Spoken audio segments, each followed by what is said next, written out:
Coming up next on YCU News, a young New Hampshire resident is lucky to survive a road accident. Defendant James Rowbarge waives his probable cause hearing. And Gary Lambert announces intent to challenge Anne McLean Custer's position.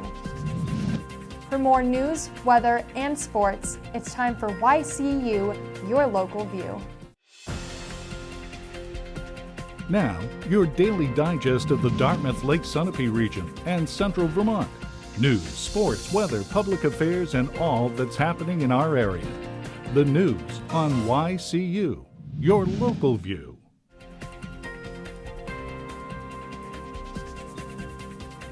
Good evening.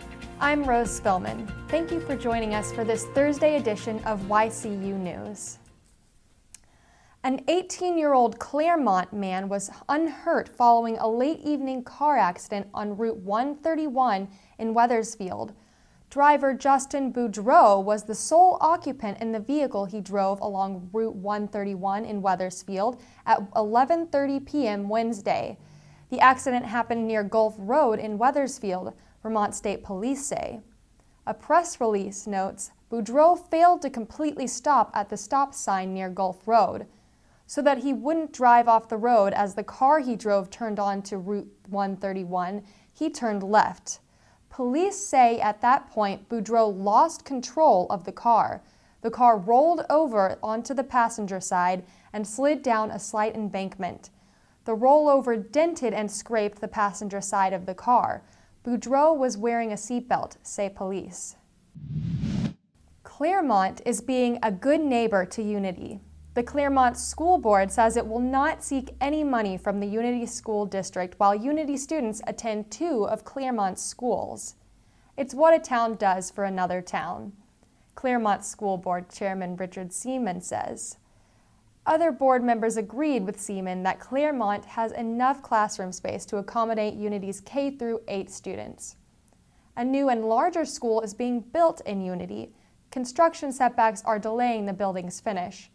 Unity students in kindergarten through grade 5 have their own classroom, teachers, and rooms at Claremont's Dismard School.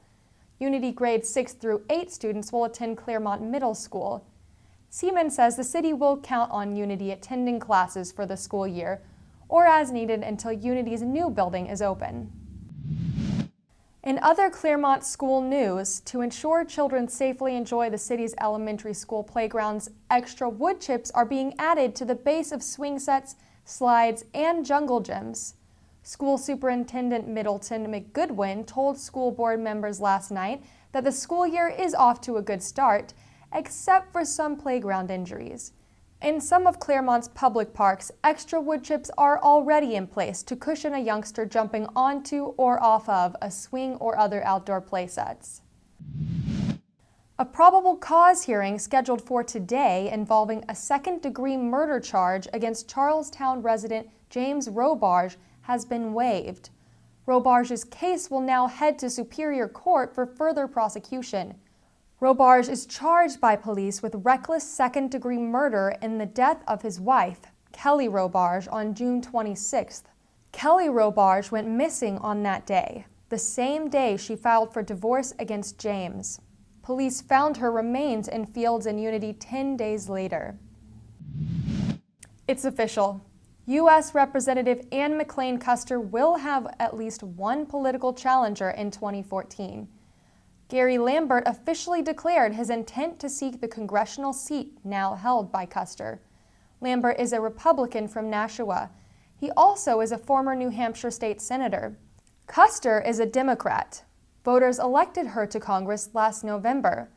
Custer defeated incumbent and Republican Charlie Bass. Lambert is a U.S. Marine veteran. Another potential challenger for Custer's seat may have cleared the way for Lambert's announcement. That's because former New Hampshire House Speaker Bill O'Brien announced 2 weeks ago that he would not challenge Custer. I'm Rose Spillman for YCU, your local view. Good night.